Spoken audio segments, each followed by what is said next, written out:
8 compétences très utiles dans le domaine du travail. Savais-tu que 85% des emplois sont pourvus grâce à des compétences non techniques, aussi appelées soft skills? Si tu veux te démarquer sur le marché de l'emploi, il est crucial de développer certaines compétences essentielles.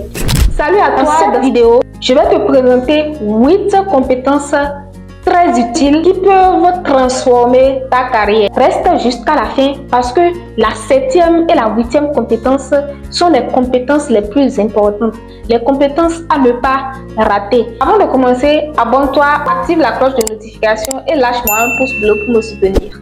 La première compétence, c'est la communication efficace ou la communication transparente. En entreprise, en tant qu'employé ou même en entrepreneuriat, il faut savoir s'exprimer efficacement, clairement et avec transparence. Il faut pouvoir exprimer ses idées clairement et écouter activement les autres est essentiel dans n'importe quel environnement professionnel. Comme je le disais, que tu sois entrepreneur ou employé, la communication est une compétence très importante parce que même en tant qu'entrepreneur, tu as besoin de communiquer avec non seulement tes clients, mais aussi avec tes employés. Donc, pendant une discussion avec ton supérieur hiérarchique ou simplement ton collègue, lorsque tu ne comprends pas quelque chose, lorsque tu écoutes et que tu ne comprends pas quelque chose, ou même si tu comprends, c'est de répéter de la façon dont tu as compris pour que la personne soit sûre que ce qu'elle a dit est ce que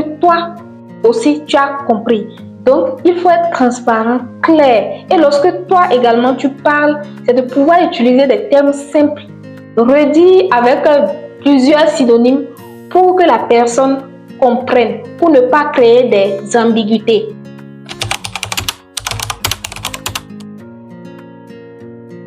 La deuxième compétence, c'est l'autonomie. Lorsqu'on te donne une tâche ou lorsque tu es en train de faire un travail, ne sois pas cet employé qui à chaque fois, à chaque difficulté rencontrée, va voir son supérieur hiérarchique pour trouver solution. Il faut toi-même chercher, il faut être autonome, pouvoir chercher tes solutions de toi-même. Et c'est lorsque tu es vraiment bloqué que tu vas voir ton supérieur hiérarchique. Mais lorsque tu peux trouver une solution, une simple solution par toi-même, il faut le faire par toi-même. Donc, il faut être capable d'analyser les situations et proposer des solutions créatives. Tu verras que ton chef va te voir comme quelqu'un de sérieux, quelqu'un d'autonome, quelqu'un qui résout les problèmes. Donc, il ou elle va te faire plus confiance.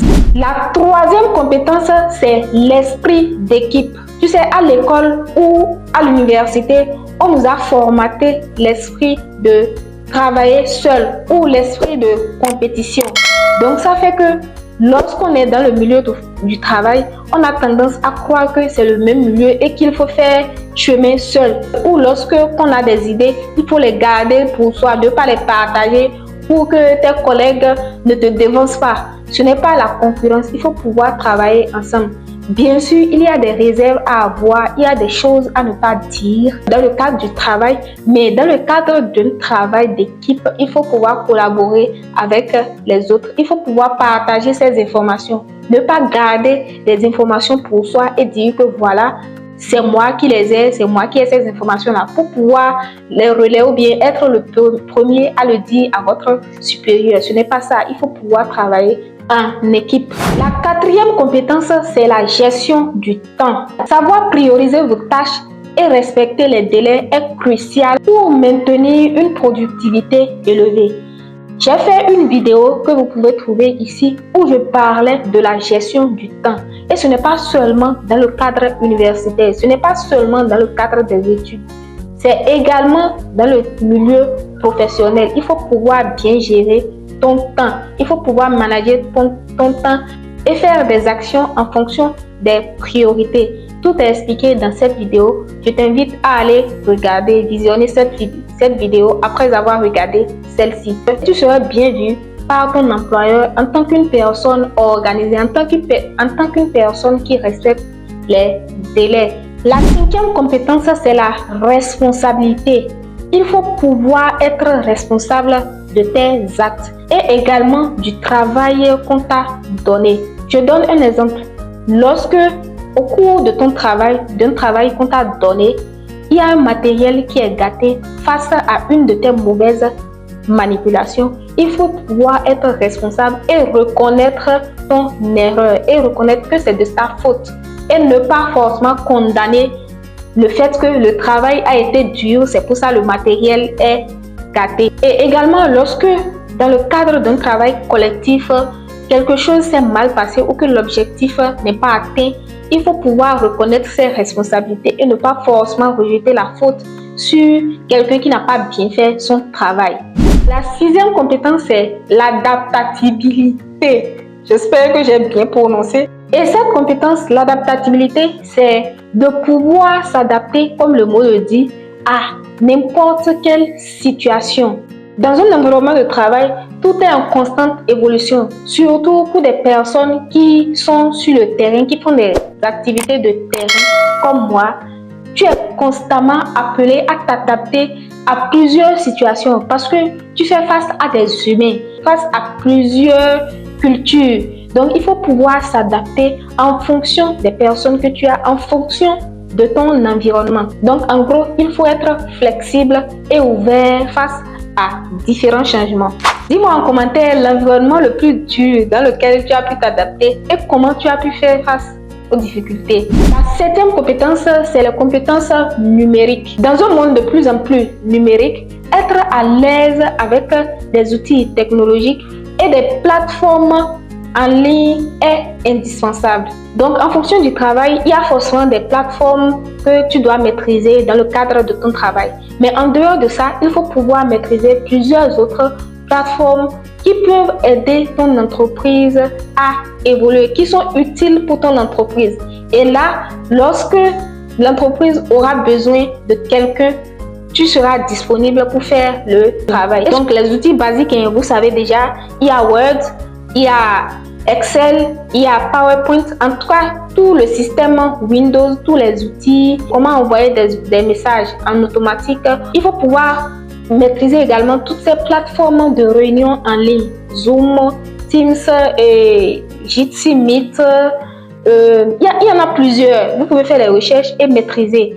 Donc, lorsque votre entreprise va vouloir organiser des réunions et qu'il n'y a pas un spécialiste pour ça, vous pouvez aider de temps en temps. Et également maîtriser les réseaux sociaux pour des ONG ou des entreprises qui sont présentes sur les réseaux sociaux. Donc, tu vas pouvoir les aider à appuyer ou s'affirmer beaucoup plus sur les réseaux sociaux, communiquer efficacement sur les réseaux sociaux.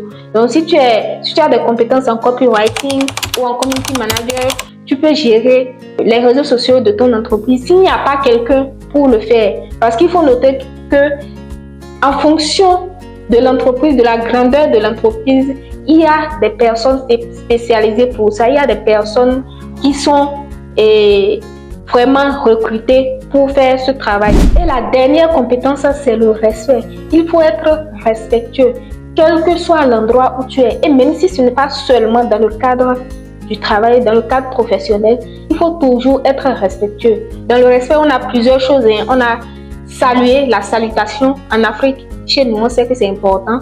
C'est très important d'ailleurs. La façon de parler avec un certain ton, ce n'est pas bien. Être hautain, ce n'est pas bien dans le cadre du travail. Même si c'est quelqu'un qui ne t'atteint pas ou qui n'atteint pas ton pouce, c'est-à-dire tu es supérieur de la personne, ce n'est pas parce que tu es un supérieur hiérarchique de la personne que tu vas manquer de respect à cette personne. Donc, il faut respecter tout le monde. C'est très, très important. Pour ceux qui sont restés jusqu'à ce niveau, le petit bonus que je donne, c'est l'engagement. Donc, une neuvième compétence à avoir, c'est l'engagement. Quel que soit ce que tu fais, il faut t'engager. Il faut faire avec le cœur. Tout ce que tu fais, il faut le faire bien. Il ne faut pas faire à demi-mesure. Fais toujours de ton mieux. Je ne sais pas. Faut faire le travail avec le cœur. Faut faire le travail avec le cœur. Voilà pour ces 9 compétences. La prochaine action que je t'invite à faire, c'est de visionner cette vidéo ou bien celle-ci. On se dit à la prochaine vidéo. Bye bye.